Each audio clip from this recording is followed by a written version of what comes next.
C'est absolument dingue.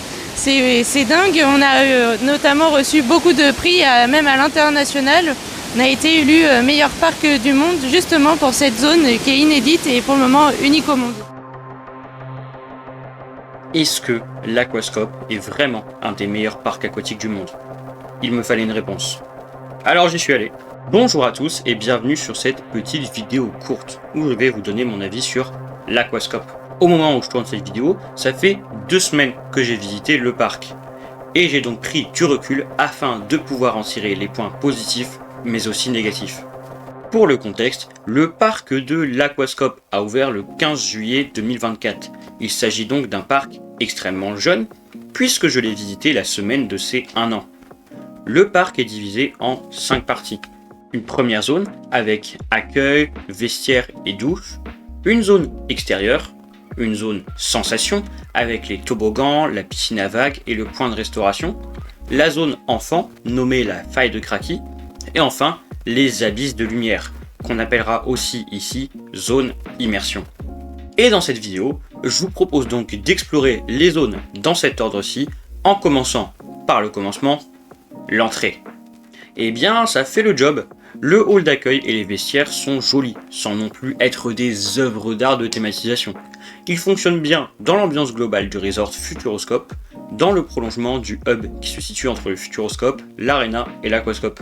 Par contre, les douches sont vraiment magnifiques.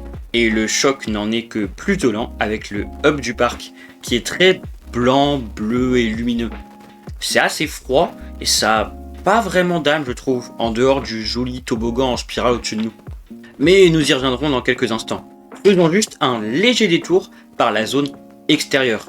Et j'ai pas grand chose à dire, puisqu'il n'y a pas 50 trucs non plus et que je n'y suis même pas allé. Ça a l'air de faire le job sans avoir des trucs de fou, c'est cool que ce soit là, mais c'est tout. Retournons au niveau du hub, pour découvrir l'espace sensation avec les toboggans.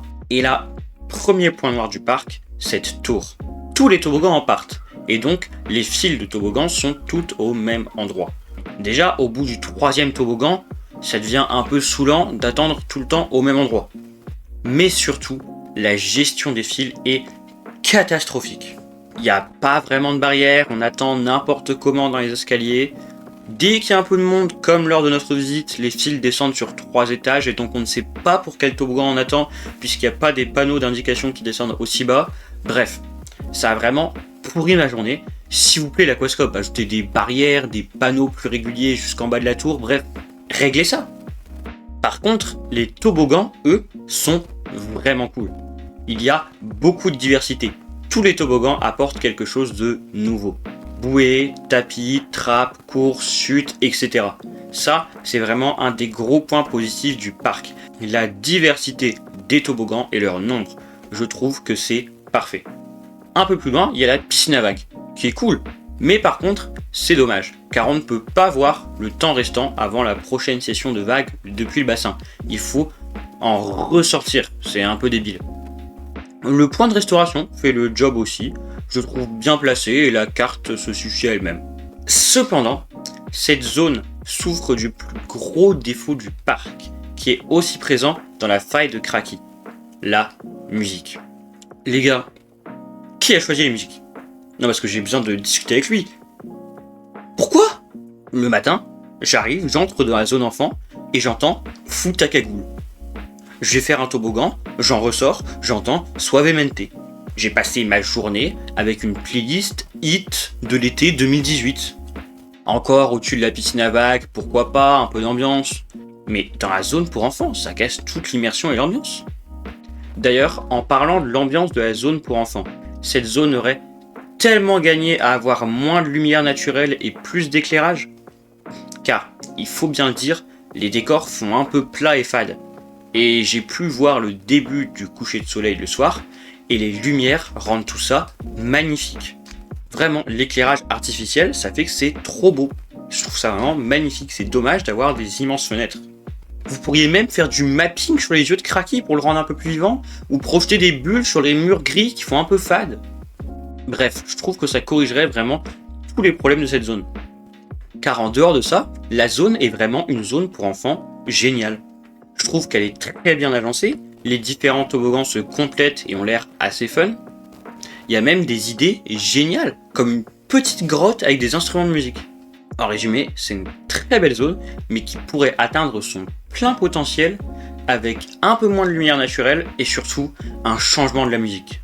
Et enfin, la zone signature du parc, qui lui a valu ses nombreux prix, les abysses de lumière. Et c'est simple, c'est la meilleure zone de parc aquatique que j'ai vue. Quand on entre et qu'on tombe sur cette immense grotte de mapping avec le rideau d'eau, la Lazy River, les pédiluves avec des projections au fond, c'est magnifique. C'est vraiment la zone qui vaut la visite. Sans celle-ci, peut-être que je ferais pas le détour par le parc aquatique. Mais là, ça devient carrément un incontournable. J'aurais pu rester assis dans ce bassin pendant 1 heure, surtout que la boucle de mapping fait 50 minutes. C'est vraiment super calme, reposant et c'est, encore une fois, magnifique. Je trouve pas d'autres mots pour décrire cette zone. Derrière cette magnifique salle, on a le Kineo, un super cinéma dans l'eau avec des effets dans le bassin où on se trouve. Le film et son interaction avec le décor est vraiment sympa, mais malheureusement c'est un peu trop court. Cet espace mériterait d'avoir un film de 10 minutes, pas de 2. Par contre, malgré sa durée, le film est très mignon et permet de présenter la mascotte du parc, Kraki. Sur le chemin pour rejoindre le parc, vous allez croiser l'Oculus, un bassin avec un écran immergé en dessous.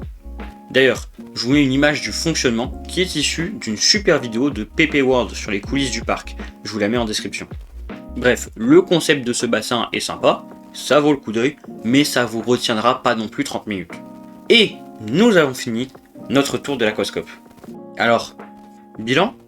Eh bien, comme vous avez pu le constater, le parc est très nuancé, avec à la fois de nombreux points positifs, mais malheureusement également plusieurs points négatifs. Et j'espère qu'ils seront corrigés avec les années, car on le rappelle, le parc a seulement 1 an, et de ce que j'ai entendu, il a eu un succès au-dessus des attentes des équipes du Futuroscope. J'espère donc que dans le futur, ils vont corriger les défauts du parc et l'agrandir avec de nouveaux espaces. Personnellement, je vous conseille quand même la visite, parce que vous allez sûrement y passer une très bonne journée et que la zone immersion à elle seule vaut le détour. Et surtout, c'est une très bonne introduction à l'univers du Futuroscope que nous avons visité le lendemain. D'ailleurs, la vidéo de ma visite du Futuroscope arrive très vite sur la chaîne. Alors si vous ne voulez pas la louper, je vous invite à vous abonner ici sur YouTube, mais également sur mes autres réseaux sociaux, que sont Twitch, Instagram et TikTok.